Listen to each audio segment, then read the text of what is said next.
Ange, hi. Any good news on the injury and illness front? It depends. I think net-wise we're still down. We'll get Bentancur back, but we lose Madison and Pape Sarr by suspension. So a couple of numbers down there. And then in terms of the injuries, no one back. Mikey potentially could be available for to be on the bench. Everyone else from the weekend certainly feel better. Radu's kind of recovered. Archie's better. They were the kind of main ones. Decky was a little bit under the weather, but he's good. So pretty much as was on the weekend, plus Bentancur minus the other two. And is Richarlison back in training? Yeah, he's training, yeah.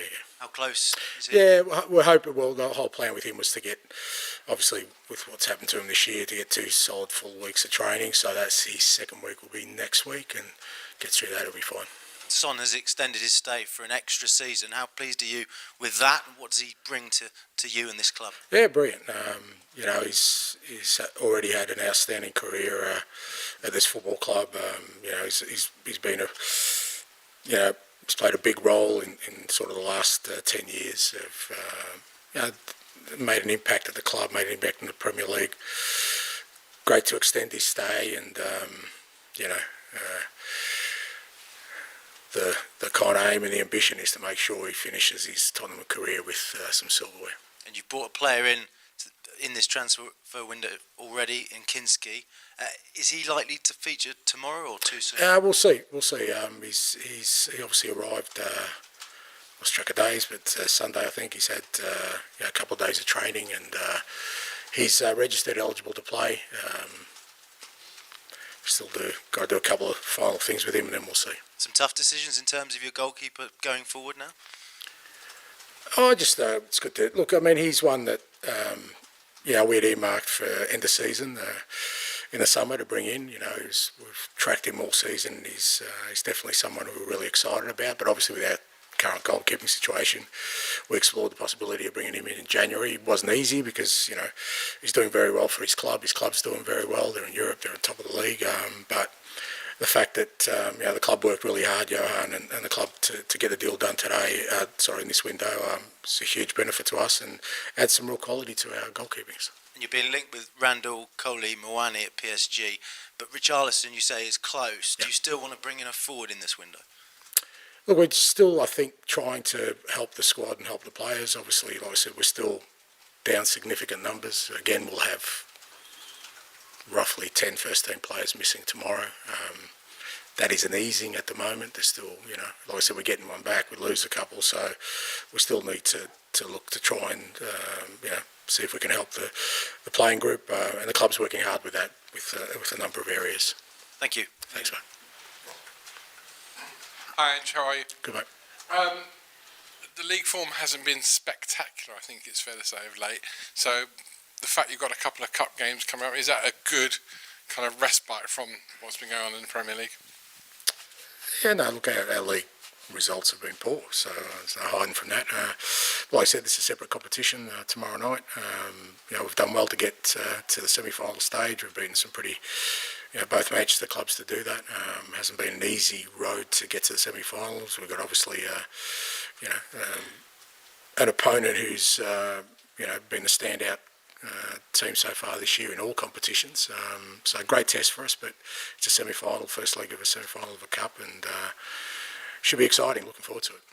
They put 6 past you last time they met you a couple of weeks ago at the Tottenham Hotspur Stadium, and without wishing to go down the how are you going to play route, this is a 2-legged semi-final whereby I'm guessing, however you play tomorrow, you still want to be in the tie games of Anfield. Well, I think that's the case. Irrespective of how you play, you realise, there is a second leg to be played. So, I think, but that doesn't change our approach for tomorrow. We're at home, and when it's a sort of a 2-legged affair, if you can get some kind of advantage in your home game, that sets you up pretty well. So that's what we'll try and do. I know at the weekend there were some refereeing decisions that bemused everybody, not only in your game but maybe in other games too, and the only people that would have seen what VAR was actually discussing were the people involved with the VAR decision. Tomorrow night though, we're going to see with VAR, everyone in the stadium will be told by the referee why the decision's been made and for what reason. Do you welcome that? Do you welcome the fact that now the spectators, even if it is only for this competition and a one-off, will actually be a part of the VAR decision? Do I welcome it? No. Do you think it's fair that they should be able to listen? Do you think if they had shown the handball on the weekend that our supporters would have been happy? Would they have come away and said, oh, that's great, they explained it? But at the same time, I have to accept that it's coming in. I have to accept that this is the way forward. I have to accept that I have to be a part of that. And so, but it shouldn't surprise anyone if I'm not a sort of cheerleader for those kind of things. Ali, please. Hi there, Ange. Anton Kinski comes in. He feels a little bit like Archie Gray and Lucas Bergvall. It comes from a footballing family. He seems to have that level-headed nature about him. How important is that when you're signing a player to have that calm nature about him? Yeah, I think it's a big part. We've kind of put big stock in that, in the kind of players we've brought in. That we're trying to build a team that of people who are very ambitious. Have a clear sort of goal in their heads about how they want their career to sort of go, and we've seen that already with Lucas and Archie, as much about their performance, but also the way they've kind of embraced the whole challenge. It's certainly not like your normal 18-year-olds. They're showing a real, like I said, maturity, but also a real ambition to make an impact, and talking to Tony and sort of looking into his background, he's very much of a similar mould. What have you made of him in training so far? It seems to have, only from the clips I've seen, great ability with his feet as well as his hands. Well, we tried to obviously identify people, goalkeepers who are going to, or players who are going to fit into our system. That's a big part of how we play, and it's certainly something that he does very comfortably. But it's his all-round goalkeeping ability. Like I said, we've done a lot of Johan and his scanning. We've done a lot of sort of background work on him. They've been following him all year. The intent was, like I said, to bring him in the summer. But obviously that not only changed, but we thought, why not, with the way we are in terms of the goalkeepers, try and bring in him earlier. I wasn't confident that was going to happen, but the club worked really hard to make it happen. And I think it's great for him, it's great for us. Gives him an opportunity to sort of come in a bit earlier, get bedded into the way we do things, and like I said, adds real quality to our goalkeeping. Just want to ask you about left back as well. Obviously, Destiny out for a while now. Jed filling in on the left. You've got Sergio Reguilon, who's coming to the end of his contract. Is that a position that you are going to maybe try and ride it through, or would you like to bring another body in that area of the squad? Oh, look, it depends with, we're in a tricky situation where we've got, because obviously Ben Davies can play left back as well. So, but we're in this tricky situation where, potentially we could have three very, very good defenders coming back into the fold very, very quickly. Obviously, Destiny's going to be a bit longer. So it's a bit of a balancing act of how much we can get through. I just don't want to get it. The beauty of bringing in somebody like Tony was that he was part of our plans anyway. I'm really reluctant just to bring in another body just for the sake of it. It's going to be somebody who either fits into what we're doing or he's going to help us straight away. They're the kind of criteria we're looking at.